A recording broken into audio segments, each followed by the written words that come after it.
Hola, muchas gracias por dar clic al 46º video de este canal. Este video es la continuación directa de la tercera parte del tema de la ética y la moral, en el cual hablo sobre los juicios éticos y morales. Si aún no has visto ese video, te recomiendo y agradecería enormemente que vayas a verlo, para que te sea mucho más provechoso lo que expondré en esta cuarta parte. Justo en la parte superior derecha de tu pantalla te estará apareciendo una tarjeta que te llevará directo a la tercera parte, o bien, en la descripción también podrás encontrar el link de la tercera, la segunda y la primera parte de esta serie de videos, en caso de que tampoco los hayas visto.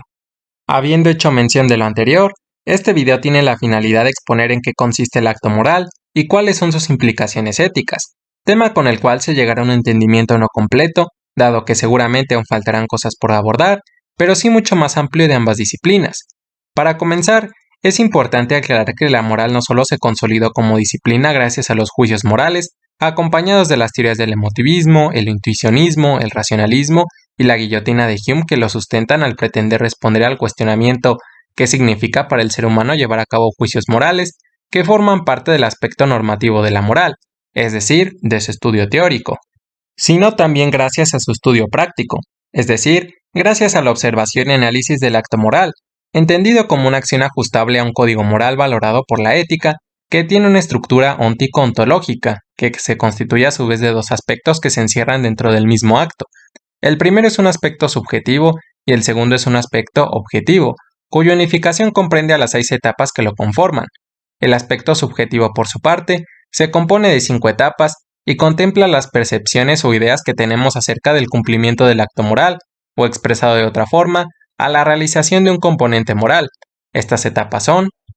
nuestras motivaciones e intenciones, referidas a aquellos estímulos que pueden ser ideas, sentimientos, impulsos, ideologías o pensamientos, siempre que sean producto de la actividad consciente de los individuos, ya que los actos inconscientes no entran dentro del catálogo moral, que nos mueven a actuar conforme a un determinado fin, en una situación concreta, debiendo ser siempre dicho fin, el actuar o el pensar conforme a lo que dicta una moral, del que surgen problemas como lo es a partir de la comparación de la realización de un componente moral exterior, es decir, forzosamente de un acto y no de un pensamiento, que tenía buenas intenciones, pero termina teniendo resultados perjudiciales, con otro que tenía malas intenciones, pero termina teniendo resultados benéficos, determinar si ambos son buenos o ambos son malos, o cuál de ellos es bueno y cuál es malo, a los que la ética ya ha dado respuesta, específicamente a través de la teoría ética del formalismo de Immanuel Kant.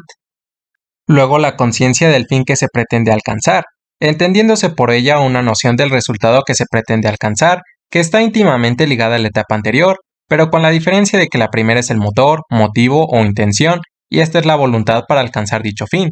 Sigmund Freud al respecto, consideraba que los instintos también debían tenerse en cuenta para determinar el estado inconsciente que origina nuestros actos, pero que estos no debían catalogarse como buenos o malos, sino como parte de nuestra naturaleza, lo que de ser cierto, supone otro problema para la ética. Después la elección, pues de nada sirve tener intención y voluntad de realizar un acto moral, si no tenemos la facultad de elegir hacerlo o no, ya que en esta descansa la libertad humana, definible como la capacidad que tenemos para obrar de una manera o de otra, y de no obrar, dadas ciertas circunstancias que condicionan algo a elegir, teniendo la opción de decidir entre dos o más posibilidades que nos lleven a cuestionarnos qué deberíamos hacer y qué fin deberíamos elegir, es decir, qué camino debemos tomar para conducir nuestra existencia. Para Jean-Paul Sartre, el ser humano está condenado a ser siempre libre de elegir, así se le imponga acatar una norma, hasta que otro u otros hayan elegido por él, y por lo tanto, es enteramente responsable de su elección y de los resultados que ésta traiga. Posteriormente la decisión, que hace alusión a la afirmación y capacidad consciente que tenemos para elegir una posibilidad entre otra o un conjunto de posibilidades, que puede ser autónoma, en cuyo caso somos conscientes de que es nuestra propia voluntad, libertad y responsabilidad de la elección que ejecutamos, y que, además, está encaminada a un fin visto desde nosotros mismos como la mejor alternativa, o heterónoma, cuando la elección y realización de una posibilidad es producto de la voluntad de otros, por coacción o alienación. Seguidamente de este están los medios, que no hacen referencia a los bienes materiales que se requieren para cumplir con el fin perseguido, sino que más bien dan respuesta a las preguntas ¿qué acción o conjunto de acciones se necesitan para lograr nuestro fin idealizado? Y si nuestro fin es bueno, todo lo que hagamos para conseguirlo es válido moralmente, siempre y cuando logremos tal fin que perseguimos. O dicho de otra forma, ¿el fin justifica los medios? a las que del mismo modo la ética ha dado respuesta, pero en este caso han sido dos que se contraponen. Una de ellas surge de las interpretaciones de Nicolás Maquiavelo y otra fue propuesta por Immanuel Kant. Y por último el resultado, que ya forma parte del aspecto objetivo del acto moral, correspondiendo a la única etapa de este aspecto y a la consumación del acto moral, en el cual se ve cumplido o no el fin perseguido, es decir, de uno de los componentes morales, teniendo adicionalmente una o varias consecuencias que pueden ser malas o buenas para nosotros mismos y para los demás, por lo cual este resultado, a su vez, puede ser ético o no ético. Ahora bien, de todas estas etapas, tres de ellas son cruciales para que exista la responsabilidad moral en un acto moral. Estas son la conciencia del acto que se realiza, la voluntad para realizar el acto y la libertad de actuar. En lo que respecta a la conciencia del acto, Sócrates, por medio de su teoría del intelectualismo moral, decía que no existía la maldad, sino la ignorancia de lo que es el bien y el mal, argumentando que una persona que hace el mal es porque ignora lo que es el bien o no ha aprendido lo suficiente sobre lo que es el bien, o en caso de que conozca lo que es el bien, no ha reflexionado lo suficiente sobre el conocimiento que tiene del bien y sobre las ventajas que tiene ser bueno. Esto último también le hizo pensar a él, junto a otros filósofos de la antigua Grecia, que las personas realmente podían redimirse y reintegrarse a la sociedad si habían hecho algo malo, siempre que demostraran haber aprendido de sus errores en alguna institución o una vez que hubieran seguido algún procedimiento.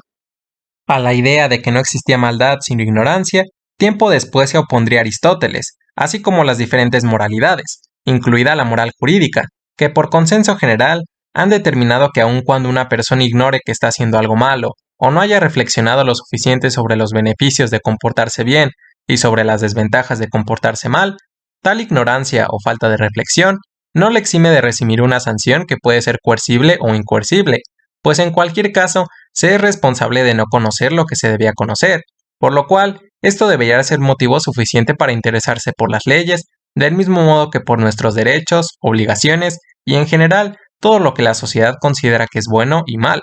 Pues exceptuando tan solo a los individuos menores de edad que fehacientemente se consideran en proceso de aprendizaje sobre lo que es bueno y lo que es malo, al igual que inmaduros e inexpertos mental y psicológicamente para ser totalmente responsables de sus actos, así como algunas personas en periodo de senectud que sufren de enfermedades neurodegenerativas y personas que por alguna imposibilidad subjetiva, es decir, por razones personales como alguna discapacidad intelectual o por pertenecer a grupos vulnerables como bien lo son las personas de bajos recursos o comunidades indígenas, y del mismo modo por alguna imposibilidad objetiva, es decir, por razones histórico-sociales que les impidan o les prohíban ser conscientes de sus actos, a quienes sí se les exime total o parcialmente de las responsabilidades morales, al menos de manera heterónoma.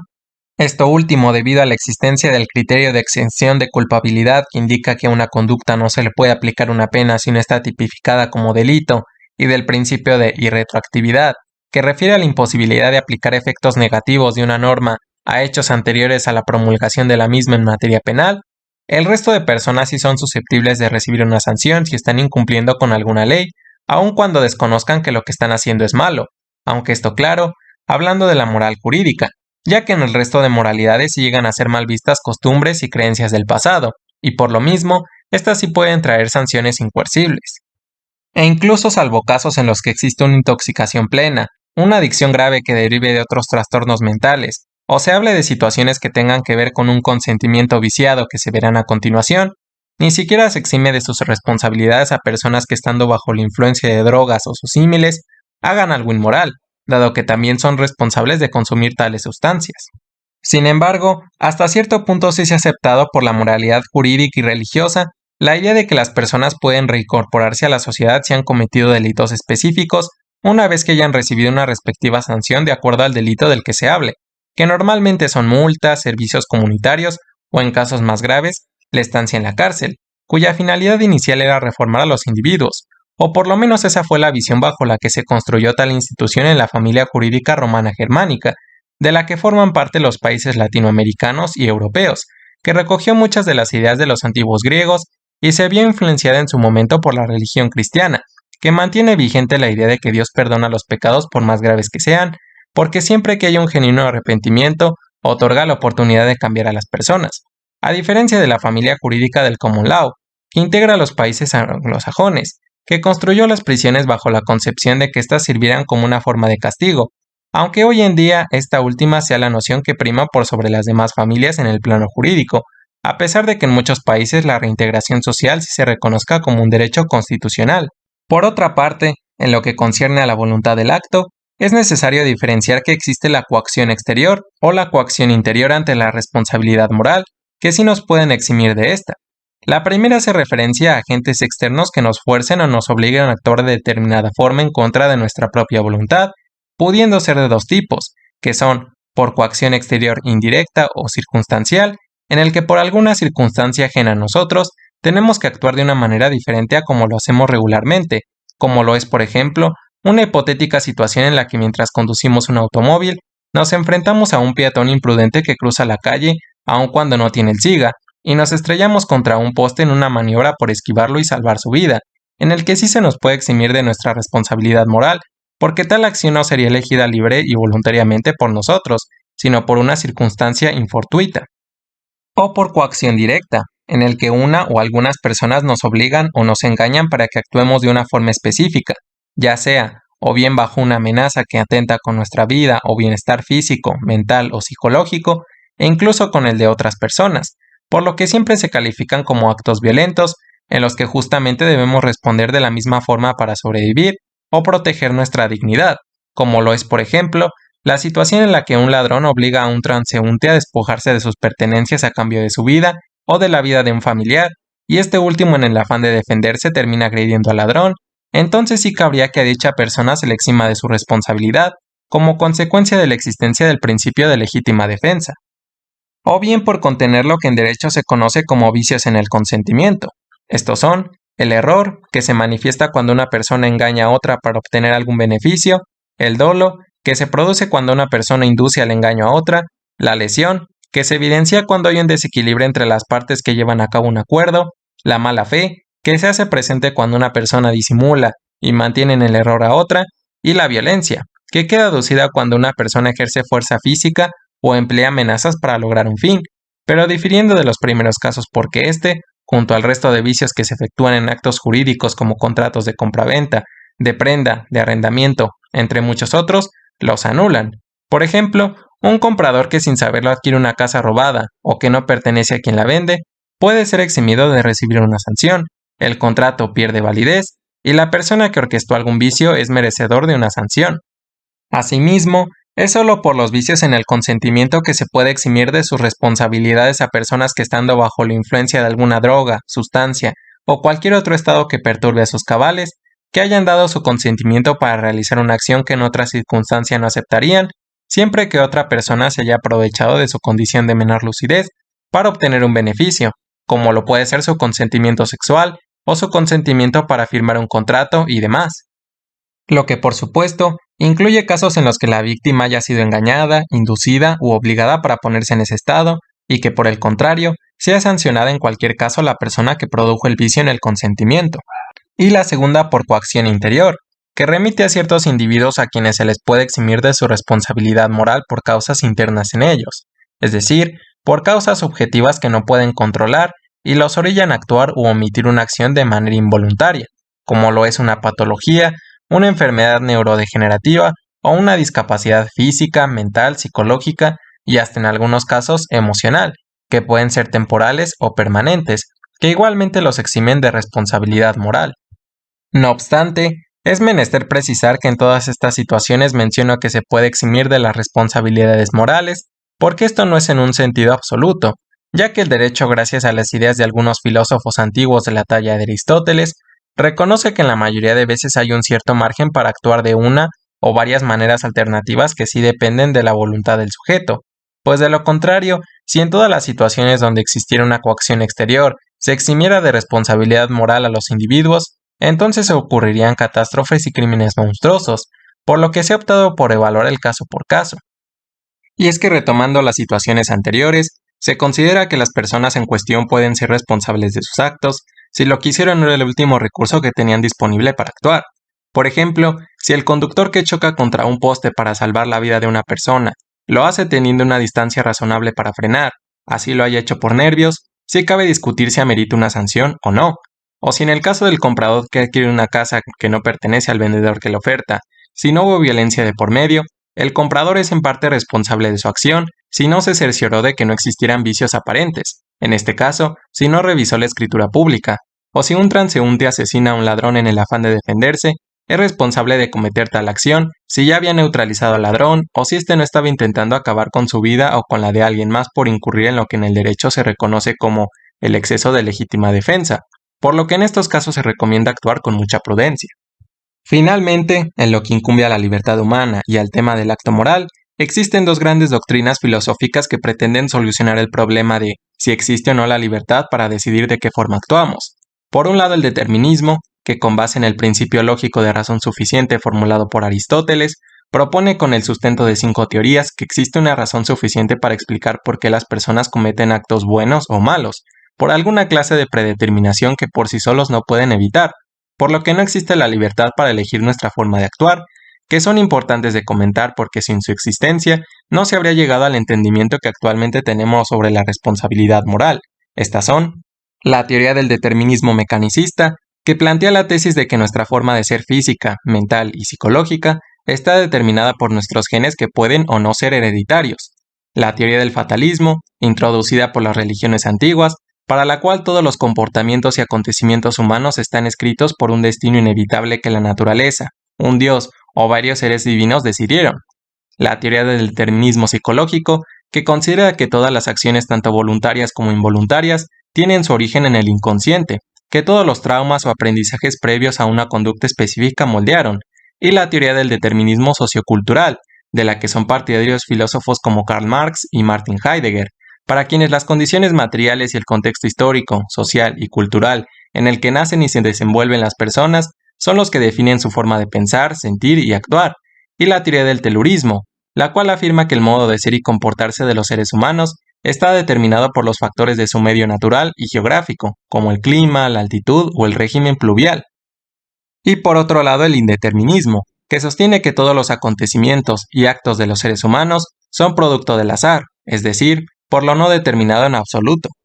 Y el libertarismo, que afirma que los seres humanos son completamente libres y responsables de sus actos, ya que no hay causas o condicionantes lo suficientemente válidas como para no responsabilizarnos de nuestras acciones, siendo esta la teoría que hoy en día es universalmente aceptada por el hecho de ser impulsada por la religión cristiana, argumentando que Dios dotó a los seres humanos de libre albedrío y de la capacidad para distinguir y elegir cómo actuar entre lo bueno y lo malo, de la que además fueron partidarios filósofos como Nietzsche, Nikolai Hartmann, el propio Martin Heidegger, que aunque con su frase «somos yo y mis circunstancias» se inclina por el determinismo, no niega que el ser humano es ontológicamente libre desde el momento en el que empieza a existir, y Jean-Paul Sartre, con quien el libertarismo alcanzaría su punto máximo con ayuda de su teoría del existencialismo. De hecho, si hoy en día nos sentimos libres, es gracias a la moralidad cristiana o de su variante, la moral católica, y de las contribuciones de estos filósofos.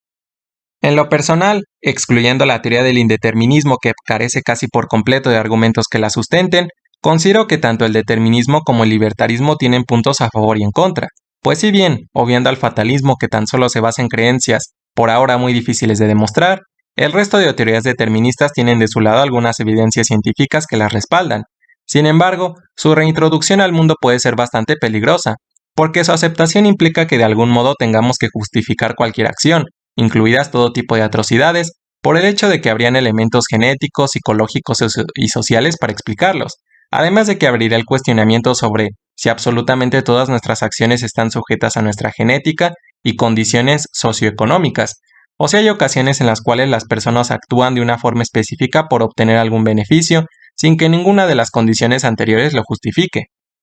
Y por contraparte, a pesar de que el libertarismo mantendría un orden y control social, y que, al igual que Heidegger no niega que todos podemos tener un pasado que nos haga ser de una forma particular, puesto que, de lo contrario, no habría centros ni hospitales de rehabilitación psiquiátrica cuya finalidad es dar tratamiento a las enfermedades mentales, como patologías que dañan a las personas que las padecen y a las demás, también tiene muchos puntos en los que flaquea, ya que si en teoría Dios es un ser omnipotente que todo lo puede, significa que todo lo sabe, y por lo tanto debe conocer el destino de todos, siendo entonces incongruente que éste nos dote de libre albedrío.